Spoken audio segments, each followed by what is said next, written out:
you, Cecilia. Yeah. Let's see. Can you hear me okay? Okay.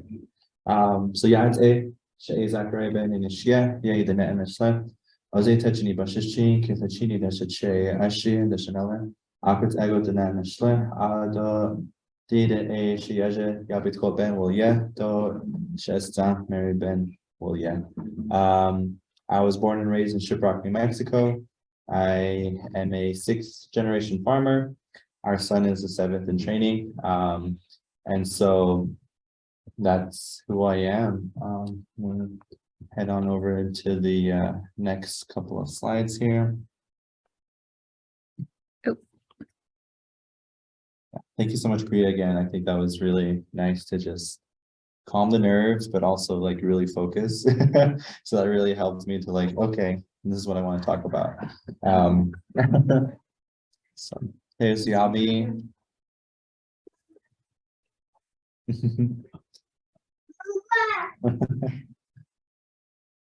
So for myself, I am a Denevana farmer. That's a Navajo Indian white corn. We specialize in producing the corn, and then from there it goes through an added value process into where we cook it underground and producing neshtiji. So neshtiji is Navajo dried steamed corn. And so for us, we've been doing this for, oh gosh, time immemorial as indigenous people here in this area, of being able to understand that relationship between land and being able to synchronize ourselves with those types of elements. And so with that ritualization, we felt like as parents, what can we do to lay that foundation for not only ourselves, becoming this new, to having this new purpose in life as parents, but being able to lay this foundation down for our child of when we were expecting. What type of foundation do we want to lay for him? And so with that goes in regards to our methods of farming. So for us, we don't use any, of course, non-GMO, everything is traditional. So in that sense, we don't introduce any types of herbicides, no pesticides, no chemical process. And so for us, I think it's amazing how we have kept up this method of farming for a very long time, and being able to keep passing that down. And most importantly, continuing now to this day of more in a way of, out of survival, being able to move out of that surviving of like, we have to farm in order to sustain our livelihood, our nutrition. But most importantly, now it's like, now we have access to Walmart. Now we have access to McDonald's. And so that convenience has really trailed us off of what it means to live healthy, to have that type of lifestyle and that type of nutritional intake, and most importantly, spiritual intake. Because as I mentioned before, when we add value to that steamed corn, we're not just adding value in terms of nutrition and money, but also spiritually. What does that look like? What type of enhancements do you do through the cooking process? And so with that, I felt like, that's a good foundation in itself to raise a child in. That's the type of environment that we want. And so for us, we're located in Gadiahe, which is in 15 minutes west of Shiprock. We farm 16 acres of farmland there. So we sit on the Navajo Nation. So there we're allocated land use permits.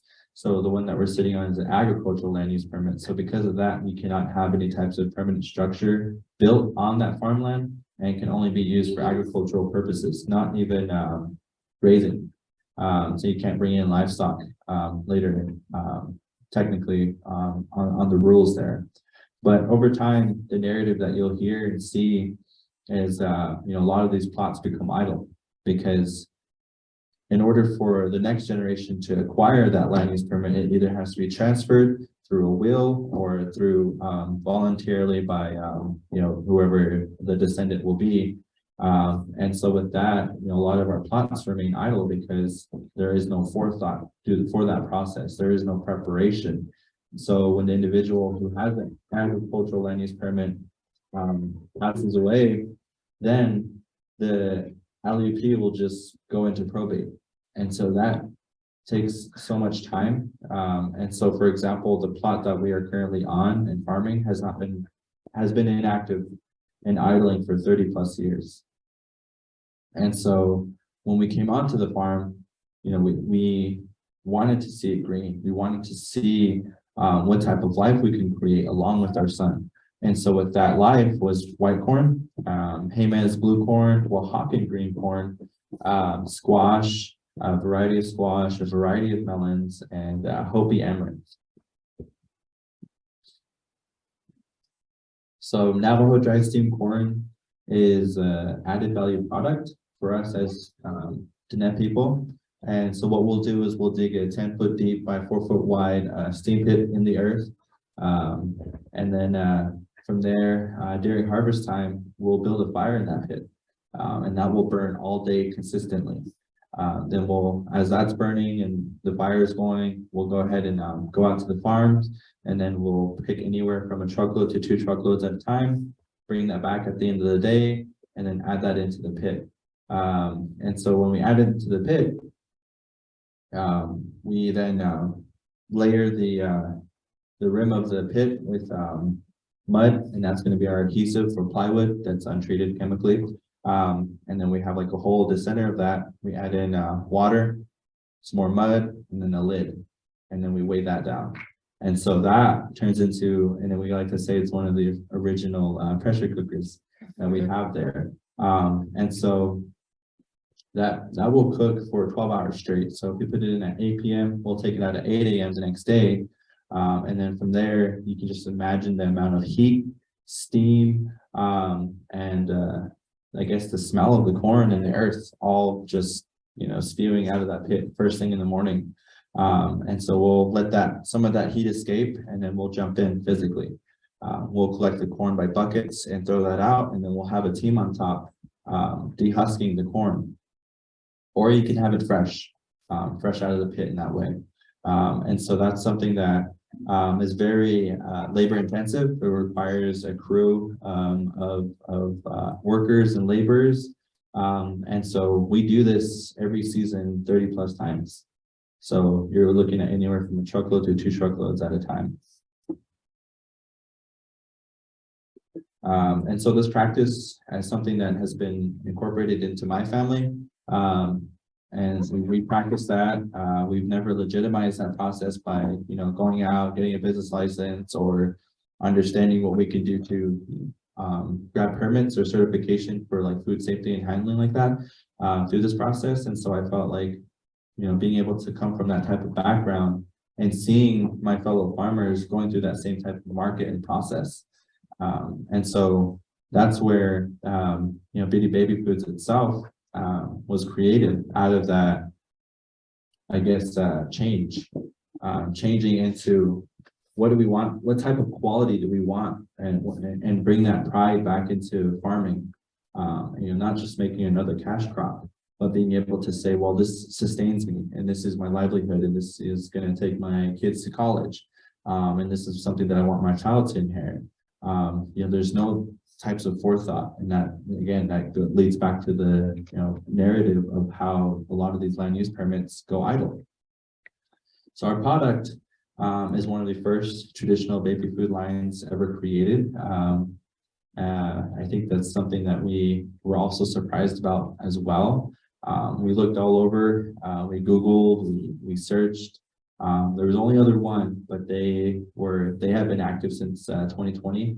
And so even then they weren't like an established business that was only producing. And so for us, we got incorporated through the Navajo Nation. And then from there, we wanted to focus on early childhood and that market. We have access to traditional foods, for example, like blue corn and blue corn mush, fibroid kids, being able to have that. And I think that's something that we wanted to change up, because again, it's youth oriented because of our son. As we're developing our business, our son is growing with us. What type of nutritional access do we want for him? And so that's where the creation of this Bidii Baby Foods was established, by having to be able to go through another added value process beyond the steaming. beyond the dehydration of being able to mill that down, package that up, and being able to market it as a baby food cereal. And not only that, but it also is a very versatile product. You can make it into like a porridge or like a cream of wheat type of consistency. You could use it as a flour additive, for example, like almond flour. You can use Bidii Baby Foods in place of that. We've experimented with a lot of recipes. We've included in meatloaf, and definitely very versatile. But I think that's something that we wanted to stick to was early childhood, because the development of our children and what they are introduced to at a very young age when they are weaning off breast milk and into solid foods. What does that look like? Is it going to be Gerber? Is it going to be processed and preserved foods? Is it going to be foods that are not sourced from what is farmed near them? Is it going to be blueberries from California? All of those things came into mind. And so with that, we decided to keep creating more products. And so that led into Nishjiji do Naize Bitkatni. Naize is squash, dehydrated squash, mixed with the steamed corn cereal. And then it goes from there. Again, you just rehydrate it by boiling it down. And then from there, being able to understand how much we've come in terms of trade routes and reestablishing those trade routes by introducing Hopi amaranth, and which is like a very similar to like Quana seed. And so with that, we added that in, and that's something that we were able to market last year.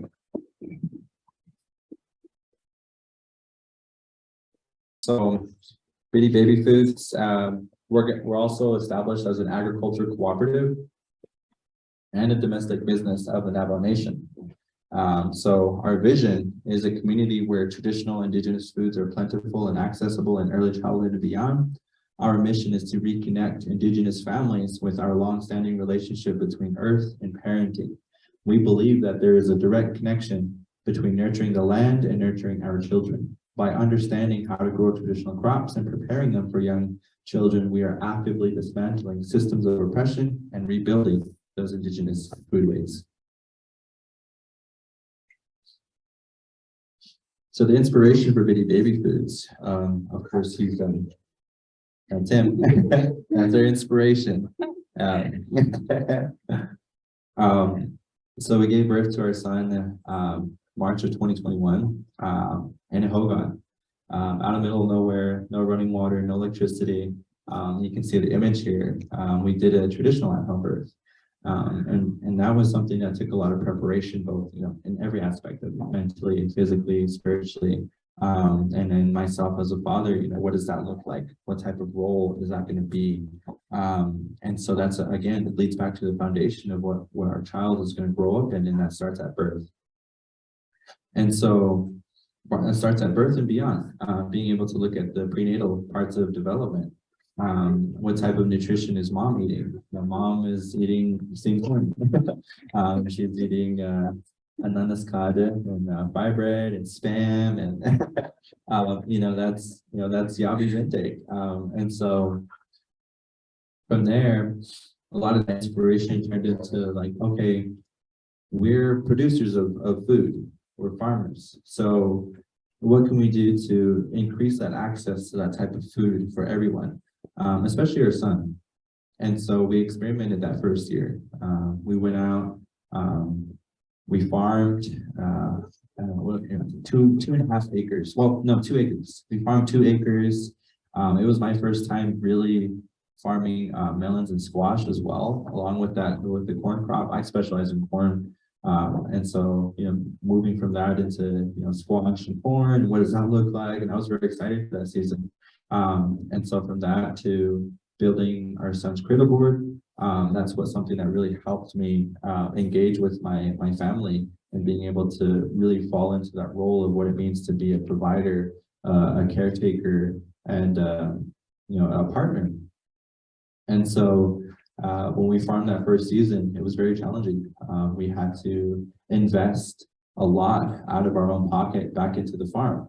So what does that look like? That looks like irrigation pipes. That looks like the seeds, the equipment to plant, the shovels. We started from scratch. And so moving out of that into the type of prenatal care that we had access to, the maternal health aspects of it, and being able to understand that we were after at-home birth, and realizing statistically that a lot of those are not successful due to nutrition, what moms have access to, and so we have gestational diabetes that affects our mothers. We have high blood pressure, and a lot of these symptoms come down to either the type of environment that you're living in, but also again that leads to the type of access to food. So for example, if I were to walk into Bash's and Shiprock right now, what am I looking at? What's the first thing that's advertised to me? So for those of you who do visit Shiprock anytime soon, the Bash is there. If you were to walk in, the first thing that you see, that first aisle, is corned beef hash, Spam. Like all of those are marketed to you first. And what's at the back of the store is produce. And so, and even then, when you walk to that produce and you start picking it out, majority are molded, majority are bruised up, because it's all distributed from Phoenix. So Phoenix, we're the last of the line to get that fresh produce. And so because of that, what we have is kind of just the scraps of what all the other Bashas stores get before us. And so that's what we have access to. So of course we're gonna, for families that live in the rural areas and Shiprock is their nearest grocery store and they don't have enough gas money or funding to go straight to Whole Foods in Farmington or a Walmart in Farmington, they have to rely on Bash's, then that's what they'll end up taking home is corned beef hash. And so, coming from that type of environment and growing up like that myself, living on those types of benefits of EBT, SNAP, and WIC, that's something that I did not want my child to inherit, that type of unhealthy living. And so, that leads to, what do we want our child to grow up with? And so after our birth and towards our first 6-month checkup for our son, I was empowered as a parent. I was doing good, I was helping my partner. So I felt good and enough and confident enough to take our son to the back to visit the doctor. And so, of course, he goes through his checkups, his weight, his progression and how he was growing to, waiting for the doctor. And so we're just sitting there, and then she finally comes in, and it was just like, how are things going? What's the input? What's the output? Is he eating solids? And I was like, I had the biggest smile on my face. I was like, yeah, he's eating solids. He's eating what we planted, what we farmed this year. And as I was smiling, she looks at me and like this, just face of just like disgrace of like, what are you doing? I was like, what? And she said that, don't you know that the soil here in Shiprock has heavy metal in it? Don't you know that the water is unsafe? And I was like, I was taken back, literally. And and I was thinking to myself in that moment, like, is that something that I'm doing wrong as a parent then? Am I doing something wrong? And she's instilling that fear into me to, want to change it to what's available after. What's second to that then? Gerber. What's second to that then? Like, I got to go Whole Foods now and buy only organic food, which is what? Like triple the price of the fresh produce that I can get at Bash's, even though it's moldy. So, in that instant, I told her, like, I'm not disconnected. Obviously, you're the one that's disconnected. And the reason why I say this is because if you were connected to the community and who you provide these healthcare services to, then you would understand that we get our soil tested, we get our water tested. And not only that, but our foods are traditional. And we've been farming this way of life and living this agrarian lifestyle since time immemorial. If you were truly, connected, then you would understand and know that. And so I'm sorry, but you're wrong, doctor. You're wrong, doctor. And so, those are the types of challenges that we faced. Not only that, but being able to move from that to understanding, like, okay, what can we do to change that narrative? and to not only educate and bring awareness to this types of food, but also for our community, but also people who serve our community. So moving from that, it turned into inspiration of, to when you do have these first foods, that's why we put in our packaging and our labeling that, it's good to have express breast milk put into the Bidii Baby Foods as you start to wean up and as your child is being introduced to that type of solid food. And again, it brings that awareness, it brings that encouragement to be like, okay, I can do this.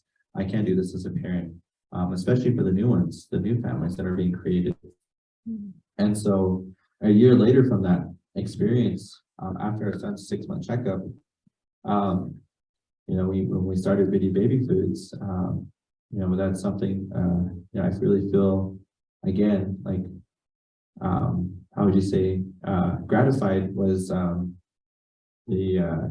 same pediatric unit got a grant, and then that grant was then able to buy 300 packets of Bidii Baby Foods. And then from there, they distributed it to new families that are at their 6-month checkup for free back into those families and using that as their first foods. So, those are the types of changes that we wanted to continue after experiencing those types of, experiences. So what can we do to move forward? And that, for us is best way to prevent a lot of these health events from affecting our families, especially if they're related to food.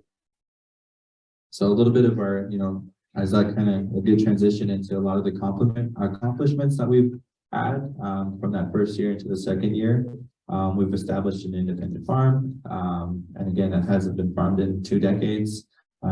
Established an LLC, and the only agriculture cooperative on the Navajo Nation.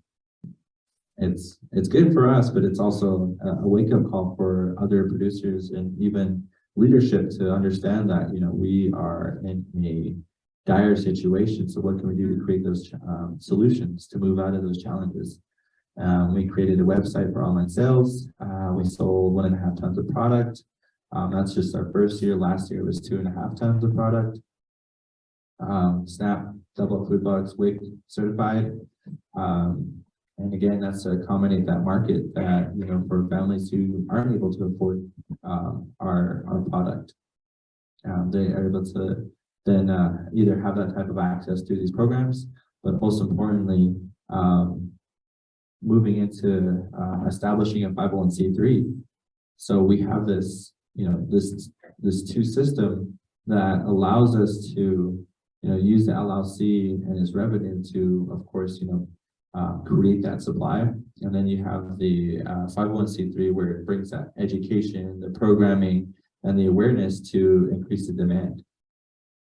So with that, not only that, but the grants from the 501c3 allow us to, not invest so much into overhead.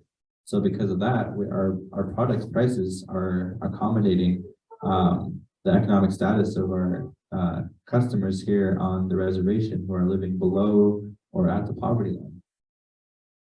So from that, we're New Mexico Grown Certified. For Farm to School, we are American Indian Foods and Tribal Agricultural Council certified, and then we conduct a number of community events and mentorships on the farm. So a lot of the programming here, this is kind of breeze by through these, and then the media parts of the presentation are near the end. So we do a lot of land-based learning. That's through our grant efforts through the 501c3, and the 501c3 is called the Ben Initiative. Ben is acronym for Birth, Environment, and Nutrition. But from there, we're able to welcome all sorts of higher education to facilities and programs out onto the farm there. Not only do they get to come see the farm, but they get to experience what it's like to even just simply get accommodations. There's no lodging in that area. There are no healthy food options. So it really awakens and enlightens others to visit to be like, oh wow, you guys do live in a really challenging area. So creating these types of resources inspires others.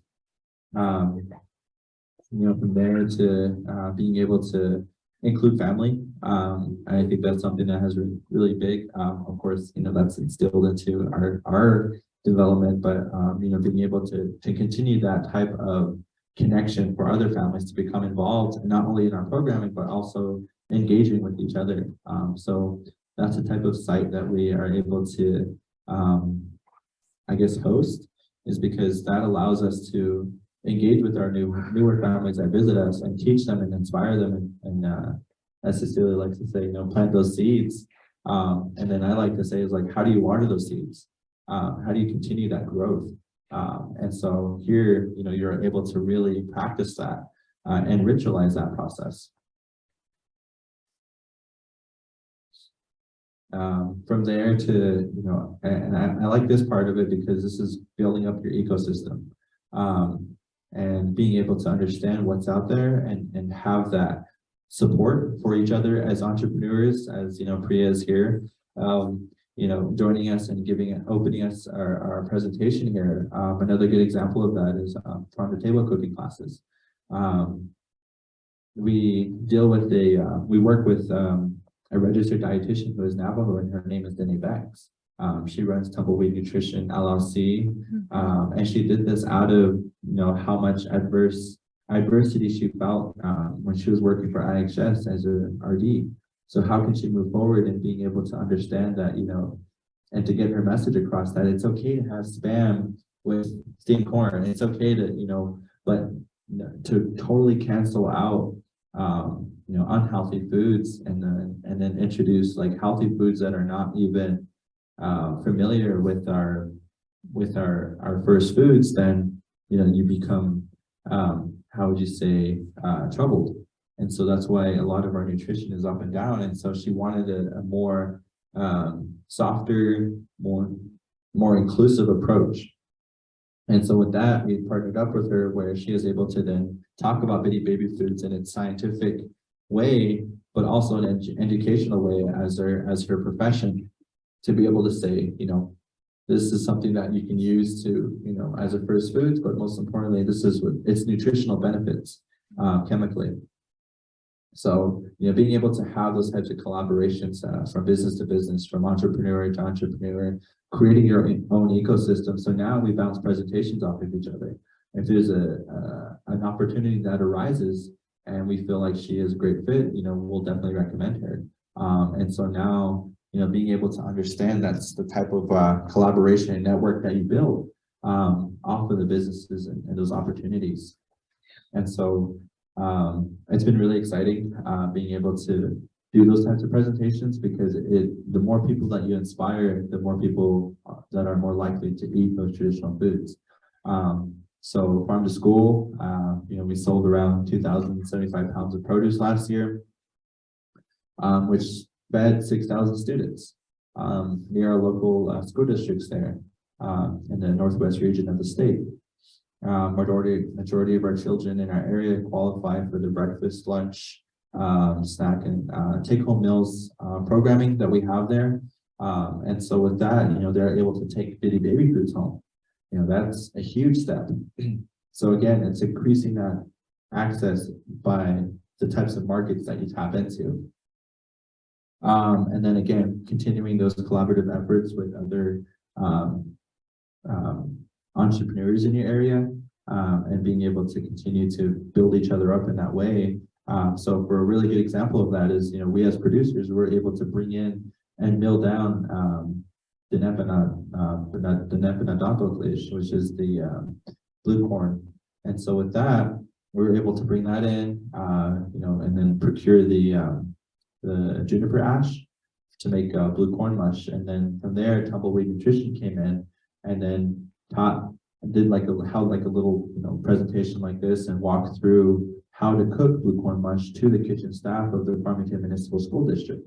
And then from there, we both collaboratively joined in on the day that they served that blue corn mush to say, farmers are important, but also nutrition is important with Danae's perspective. And so, being able to have those collaborative efforts and being able to bring that type of awareness and support to your community through the resources that you create as entrepreneurs. So with that, I said a lot of, ritualization what does that look like for you as a business? So here's a good example of that is, farm to ceremony. Each year we invite, not only the youth, but also practitioners, medicine men is what we call them. We invite them out onto the farm to collect corn pollen. Not only that, but they're doing, two birds with one stone with that, is being able to, act as our bumblebees. So they're out there and they're dropping the pollen, and not only are they doing it, but we're also holding events where we're able to then teach others of how to collect corn pollen and why we collect corn pollen in the first place. And then from there, we're able to use some of our harvest and then donate that back to ceremonies. And then have the community come out and collect that corn pollen and take that home. And again, that is a spiritual aspect of that we're taking care of and cherishing through this whole development of your business.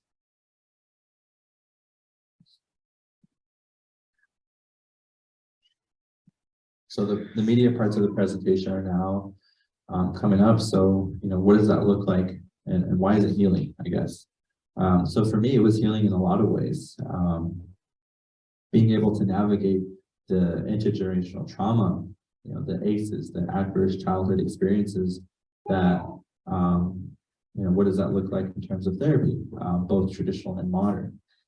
We do have access to those medicine men and those ceremonies, but those can only do so much. So you have to combine the two of modern and the modern and cultural approaches of therapy. And so from there to what type of health disparities do we have within our tribal communities, and how does that affect our business? And so for me, I think a good one to really start off with is sustainability. For myself, I took a lot of healing. It was quite the journey, and I like to be vulnerable because this is not only talking about just the story, but the experiences that we've had. And so I checked off every check box there is for ACEs. So with that, that's something that I did not want my child to ever experience, but most importantly, inherit, and to pass on that intergenerational drama. So, the therapy for me, and that's why, I say farming is grounding, or as a foundation, is because it becomes grounding. You're able to heal by ritualizing that process and creating this resource as a business to not profit from it. I mean, it's good to profit. Yeah, we're building that intergenerational wealth during that time. So it's good in that sense. But being able to heal your community through it, and moving out of that, trauma, has been something that has been very, time consuming. And so, I think those are things that I definitely don't want to ever, have my child experience, but only in a healthy way. So the healthy traumas of that are like, pushing through the heat, in order to get that last section irrigated, or, pushing through the wind to, get all the seeds done and planted. That's the type of trauma that I want for him to experience, because that teaches him how, if there's a challenge or a bump in the road, this is how he can navigate those experiences. And then from there, being able to understand the public health data that's being extracted by the border town nonprofits. What can we do to use that data to actually move into a direction that's healing? And so that's one of the other, I guess, motivators into establishing a 501c3 is, we get to then tap into that data and collect it ourselves because we've experienced it ourselves, and then move into solutions, move into healing. And then and from there, creating those types of solutions that acknowledge the social determinants of health through entrepreneurial approach. So the social determinants of health you look at are like, the type of environment that you're growing up in, the access and quality of care to health and education. And I think those things are, very much in the low range for us as Indigenous people on reservations. So what can we do to touch on all of that? And that's where entrepreneurship was the key for that. and being able to create your own resource because there's a need for it. But most importantly, you've experienced that, and you want that type of change. And all these years, I grew up hearing my elders, grew up hearing the older ones saying, they should do this, they should do that. Oh, this is hard, and this is hard to, we should be able to do this and that, and have these really great aspirations. But how do we make that into reality? And so, that's something that we were able to really touch on by creating the 501c3 and the LLC to address, those needs and to start preventing those types of issues from affecting not only ourselves, but our people in our community. So with all of that, I call it it's very, it becomes very complex. So with that complexity, I call it resonomics, because there you don't have those types of resources to tap into on the reservation. Everything has been on the border town. Even even ourselves, where do we manufacture our products? It's in a border town. So what can we do to address that need for wanting a public commercial kitchen on the reservation itself? And so naturally, as indigenous people who develop a business, we are very much aware of the socially and environmental impacts that capitalism has on ourselves and our reservation.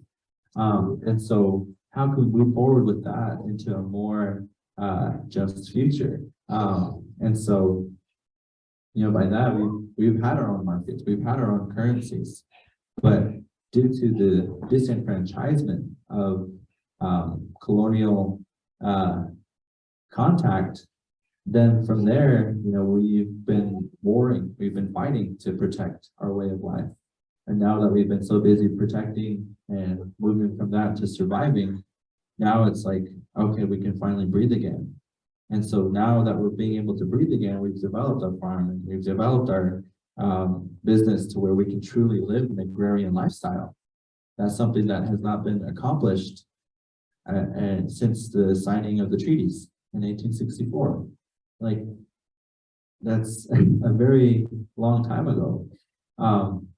So, I think those are things that, we don't consider in terms of healing, in terms of moving forward as a community, because we're still stuck in that mindset of, once those treaties were signed, we continue to fight the U.S. government by the USDA having limits to how much we can grow and how much we can produce in livestock and agriculture.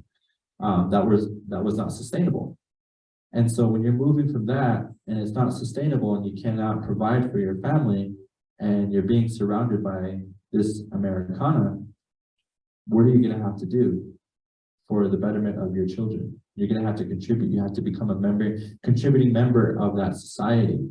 So with that, what was happening during that time, industrialization, we had railroads going, we had the government finding oil and natural gas and uranium on our reservations and extracting that. So we became a part of that extraction. That's what we were taught. And so now that the men were all out working those blue-collar jobs at that time, who was left home with all the kids? Mom, grandmas, and the aunties. And so, that's a lot of to responsibility, because we were a balanced society. Now that we're having to become assimilated to this new Western way of thinking, now we want, again, the betterment for our children. So what we were being introduced to was boarding schools, higher education. It's going to be better, and your child can get a job once they get an education. So what do we do naturally? Boarding schools. If it wasn't that, then it was forcefully. And so, that type of coming from that type of historical trauma and being able to understand that, that continues to affect our people to this day, what can we do to move out of that now?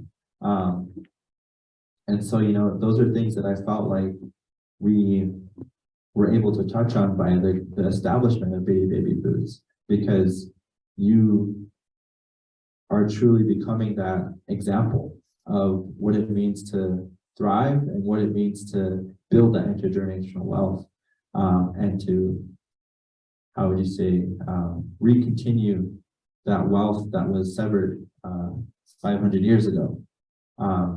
And so, from that, we are one of the highest cases of poverty in the rest of the nation.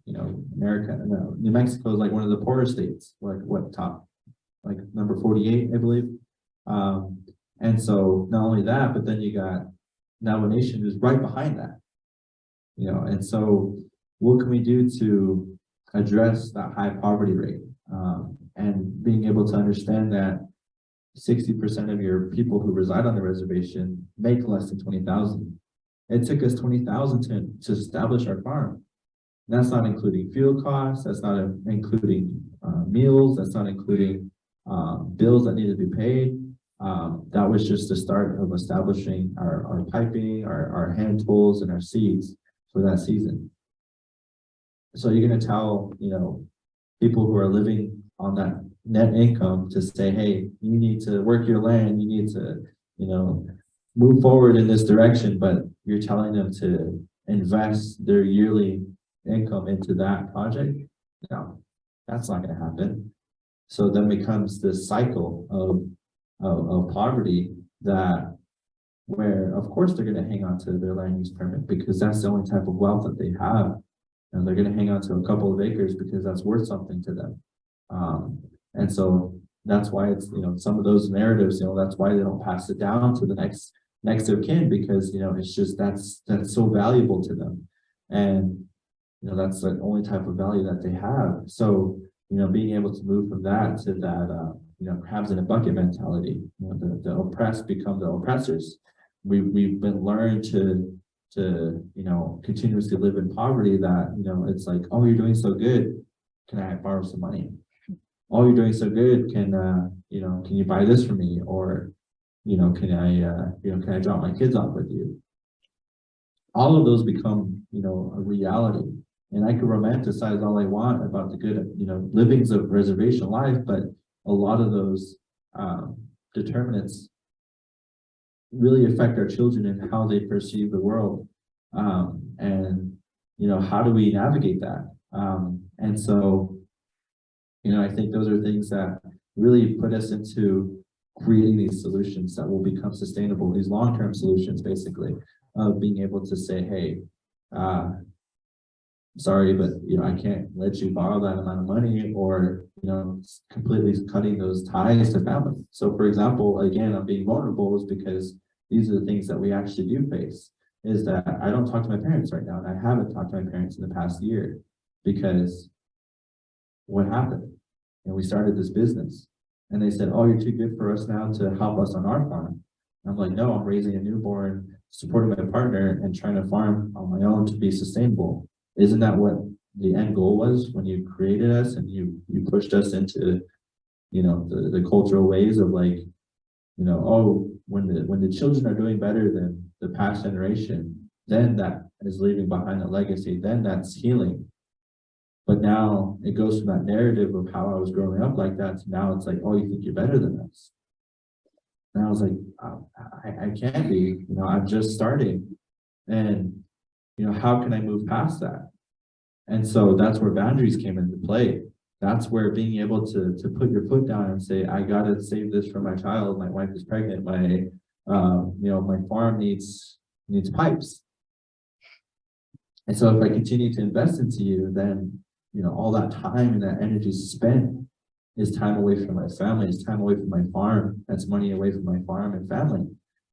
So, they don't consider those things. So that's, those are one of the many boundaries that would have to be established. And I share that with you from a vulnerable area because those are things that we need to address as a society, as a community.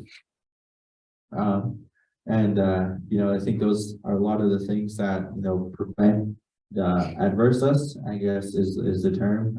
And so what can we do to move out of that? And that's where, being able to establish these businesses that will, like, for example, when we have collaborations with Tumbleweed Nutrition, it allows us to create this ecosystem that can then build up the economic landscape that we do have. And so from there, a little breakdown of how the LLC and the 501c3 complement each other. The LLC side The cooperative there creates it has sales revenue. That's how it sustains itself. From there, it has a supply of the food production, the farm. And then from there, it goes into capacity building for indigenous farmers. So from there, because we've invested so much into the infrastructure, we are then able to then create like a farmer in residence program where the future farmers that we're learning from us can now start their own farms. But the terms of that is to become incorporated, become New Mexico Grown Certified, understand what it means to write a risk assessment for your farm, to navigate taxes, like being able to understand that farmer in residence program, like that's what you're committing to. And so that's what capacity building is in that area. And then on the 501c3 side is that one is sustained by the grants and donations that we receive and write for. The demand, it increases that by being able to have that cost sharing where it keeps the product or prices low because it takes care of our admin, but most importantly, also it creates that outreach and education. So that way a lot of our efforts are not always focused on like, we have to make revenue in order to, pay for our admin. Now that that's, taken care of, then we can focus on that education, bringing that awareness and establishing these types of programs. And then that's reintroduction to those traditional foods, where we are already tapped into that market and building up these future farmers and producers who are legitimate enough to, have the certifications or permits in place to, continue on their own venture and what they want to create or produce. So again, both address food insecurity in the Navajo Nation while simultaneously increasing the return of investment.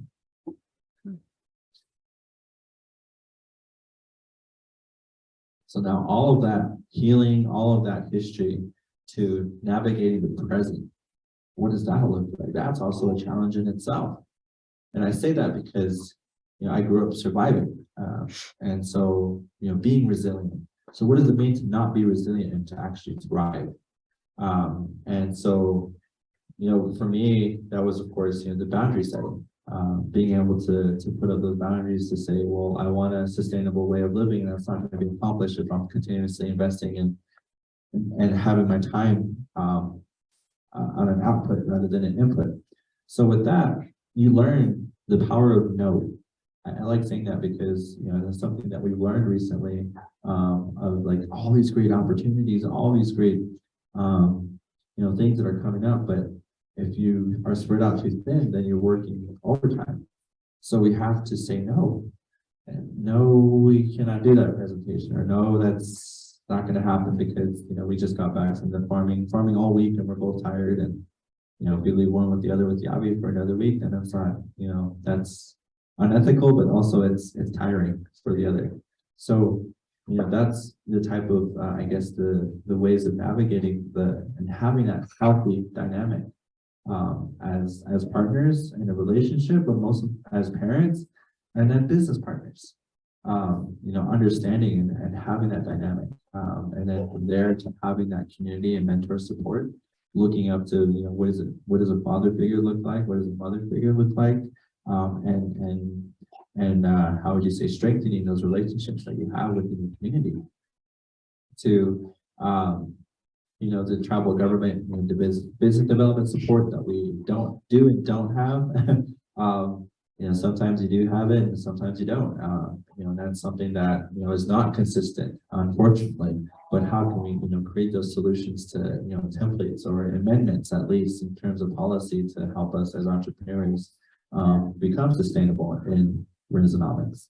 And then from there, I think that thriving mode, to actually sit back and take a breather and just enjoy that moment. And I think that's something that has come a long way. And so I really contribute that to my partner, because I just say, I think the goodest example of that is, she allows me to take off my armor. Because I'm continuously fighting every day with whether it be mental or community issues, and I get home, I'm allowed to breathe, I'm allowed to relax. And so, I think that's something that, again, took a long time coming. So once I finally started to understand that, I think those are things that, let's see, I'm losing my thought process here, but I think those are things that really allow me to move forward, to heal, and really be present is the word that I'm looking for. Not to disassociate myself because I'm continuously on survival mode where I'm super aware and cognitive of my surroundings, but I'm not actually, in tune with what I'm supposed to be doing here with myself and my family. So, moving from that mentality into thriving has something that is a learning process. And that's why it becomes a learning process. Presently, what is the outcome that we want to have? What type of impact and long-term impacts, especially, do we want to have on our environment? And when we do enrich this economic landscape that we do have, and so how does that look like? And being able to understand that here in the present, so that way we can plan for the future and establish that.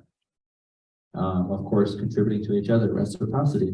Again, another good example of how, again, if you're spread out too thin, it's not going to work. So reciprocity, what you invest in, you should get back, whether it be money or time. Time is very valuable. That in itself is a currency. So, with that, that's something that we have learned is, what we want to invest in, what are we going to get back from that? And that can sometimes look like a capitalistic approach, but if you navigate it the right way and understand it the right way, with the principles that you've established, then you're able to have that reciprocity.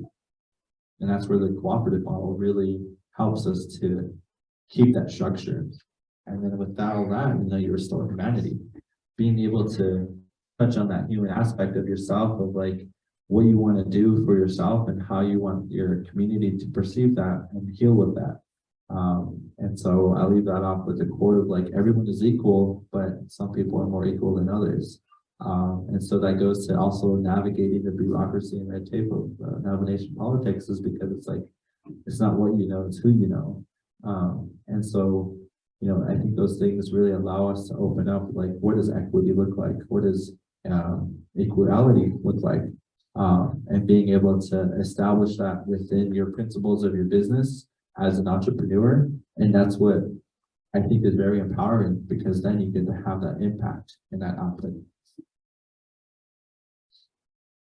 So that concludes our presentation.